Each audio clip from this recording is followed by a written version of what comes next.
This happened to me about 6 months ago, and I still check my rearview mirror obsessively every time I drive at night.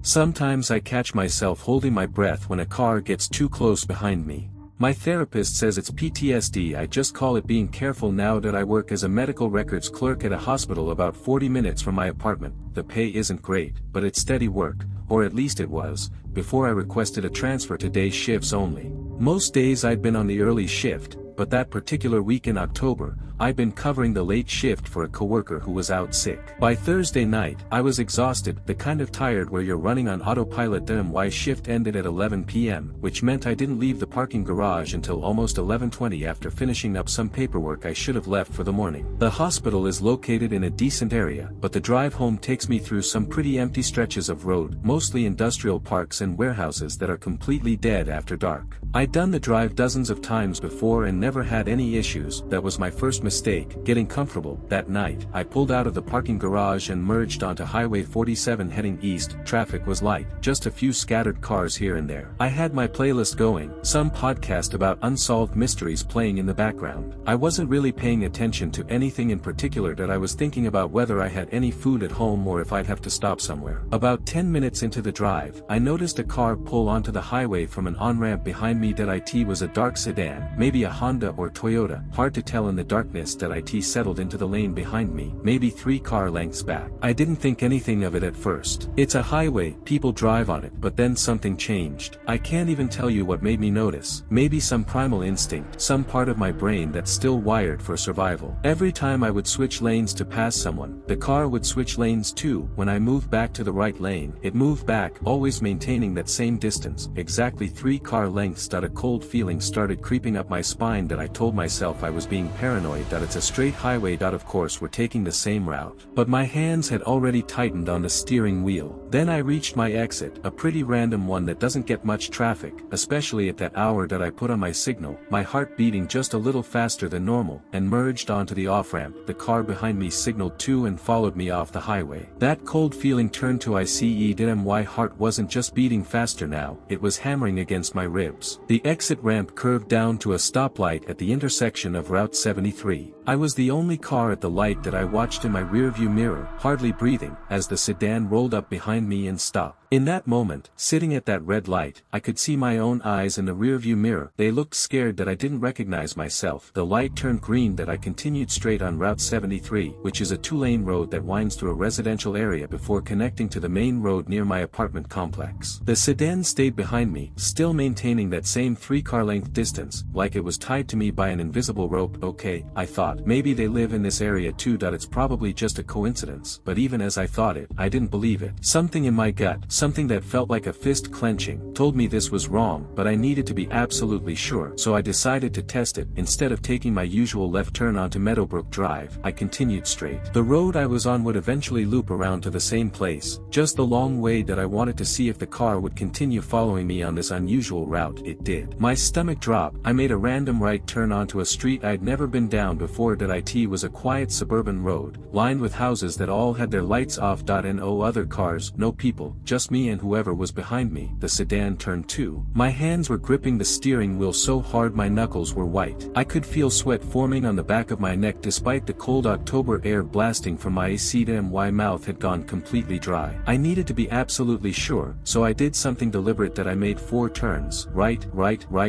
forming a complete square block. That if someone is just happening to go the same direction as you, they won't follow you in a perfect square. They just won't. The sedan made every single turn. We were now back on the same street where I'd started the square, and the car was still there, still 3 car lengths back, like it was tethered to me, like I couldn't escape it no matter what I did. That's when the panic really set in. This wasn't a coincidence. This wasn't random. Someone was following me, intentionally, and they wanted me to know it. I grabbed my phone from the cup holder, keeping one hand on the wheel. My hands were shaking so badly I almost dropped it. The same hands that had been steady enough to file patient records just hours ago. I pulled up my recent calls and found my friend Marcus's number. I was about to call him when I realized, what would I even say? What could he do? He lived 30 minutes away. By the time he got here, anything could have happened. I needed to get somewhere public. Somewhere with people and lights, somewhere safe. The nearest place I could think of was a 24-hour gas station about 2 miles away, right off the main road. I accelerated, pushing 50 in a 35 zone, and headed in that direction.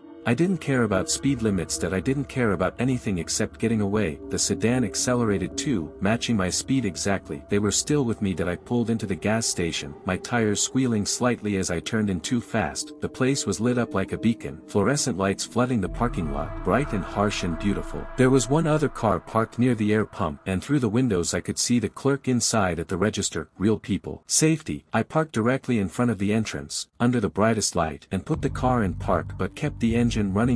My hands were still shaking that I realized I'd been holding my breath. The sedan pulled into the parking lot behind me. My entire body went rigid, but instead of parking next to me, it slowly cruised past my car, rolled through the parking lot like it had all the time in the world, and parked in a spot on the far side, near the road. The headlights shut off, and then, nothing. I sat there, frozen, staring at it in my rearview mirror. I couldn't see inside the car. The windows were tinted, and it was too dark that I couldn't even tell if it was one person or multiple people inside. Were they watching me right now? Could they see how terrified I was? My phone was in my lap. That I should call the police, I thought. But what would I say? Someone drove behind me. They'd think I was paranoid or wasting their time. But this person had followed me for miles, through random turns, through a complete square block. They knew what they were doing. That I decided to wait them out. That if I stayed here, in public, under the lights, they couldn't do anything. Eventually they'd leave, right? They had to. 5 minutes passed. The car didn't move. That I watched the clock on my dashboard, each minute feeling like an hour. 10 minutes. Still nothing. My heart wouldn't stop racing. That a truck pulled in to get gas. For a moment, I felt a surge of hope. More people, more witnesses. The driver went inside, paid, pumped his gas, and left. The whole time, the sedan just sat there, waiting. 15 minutes. Finally, I made a decision that I couldn't sit here all night. That I was going to go inside, tell the clerk what was happening, and ask them to call the police. That I put the car in park, turned off the engine, grabbed my phone and keys, and got out. The second my door opened, I heard it. The sedan's engine started. The sound shot through me like electricity. That I didn't even look back. I ran straight into the gas station, shoved the door open, and practically stumbled inside. The clerk, a kid who couldn't have been older than 20, looked up at me, startled. "Someone's following me," I blurted out, my voice shaking. "Can you call the police?" He stared at me for a second, confused, then looked out the window toward the parking lot. "What car?" he asked. That I turned around. The sedan was gone, just gone. Like it had never been there at all. The clerk called the police anyway, probably because I looked like I was about to have a breakdown. That I gave them the whole story, the highway, the turns, the gas station. That I described the car as best I could. Dark sedan, tinted windows, couldn't see the plates. The officer who took my statement was polite, but I could tell from his tone he thought I was overreacting. Probably some tired hospital worker who'd watched too many scary movies. He said they'd increase patrols in the area, and told me to call 911 if I saw the car again. That he made it sound like I wouldn't. I didn't feel safe going home yet, so I sat in the gas station for another 20 minutes, buying a coffee I didn't drink, just holding it because my hands needed something to do. Finally, around 1 in the morning, I worked up the courage to leave. That I felt ridiculous. Maybe I really had imagined the whole thing. I took a completely different route home, constantly checking my mirrors. Every set of headlights behind me made my heart jump into my throat. But I made it back to my apartment complex without incident. No dark sedans. No one following me, just me and my paranoia. I parked in my assigned spot, which is in a covered garage beneath the building. That I sat in the car for a minute, just listening, making sure I was alone. The garage was silent except for the ticking of my engine cooling down. Then I grabbed my bag, locked the doors, and headed for the stairwell. I barely slept that night. Every sound outside made me jolt awake. A car door, footsteps, the wind. That I kept seeing those tinted windows in my mind. The next day, I left for work in the afternoon. Everything seemed normal. No strange cars, no one following me. I started to think maybe it really was just some weirdo who got bored and moved on. Maybe I'd gotten lucky. But when I came home that night, something was wrong. That I pulled into the garage and parked in my usual spot. As I stepped out of the car, I noticed something in the spot across from mine. A car I'd never seen before. A dark sedan, Honda or Toyota, tinted windows. My blood went cold. My legs felt like they might give out. It was parked facing outward, like it had been waiting, like someone had pulled in, turned around, and positioned themselves to leave quickly. To chase. I walked up to it slowly, my phone already in my hand with 911 ready to dial. My whole body was trembling. I reached out and touched the hood. It was warm. The engine had been running recently, maybe just minutes ago. Someone had been sitting in this car, in my garage, in my building, possibly watching me pull in. They knew where I lived. They'd been here, waiting. I ran to the stairwell, my vision blurring with tears I didn't realize were falling.